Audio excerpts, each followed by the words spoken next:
Մոնտենեգրոն թղթի վրա առաջատարն է խմբի։ Մենք մեր երկրպագուները կարծում եմ երբեք չեն մոռանա այն հանդիպումը Հայաստանում, երբ 3-2 հաշվով հաղթեցինք 2-0-ից հետո Գևորգ Ղազարյանն էլ վերջին վայրկյաններին աննկարագրելի էմոցիաներ էր մարզադաշտում։ Արտուր ջան, ըստ ձեզ այս հավաքականը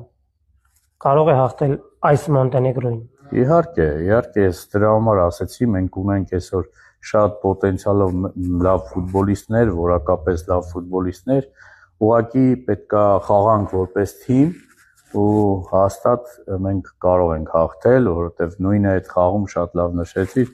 որ 2-0 պարտվելուց հետո մենք կարողացանք հավաքվել, երկրորդ խաղում գոլեր խփել, երկրորդ խաղակեսում գոլեր խփել ու անգամ վերջի վայրկյանները միջև պայքարել ու հաղթել։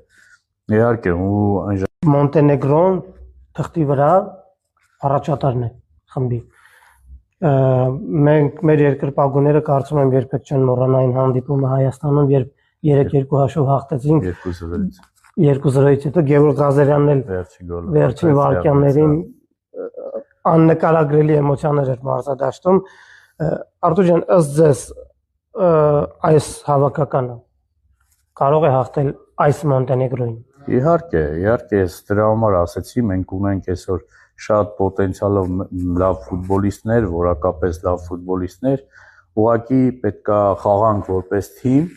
ու հաստատ մենք կարող ենք հաղթել, որովհետև նույնը այդ խաղում շատ լավ նշեցիր, որ 2-0 պարտվելուց հետո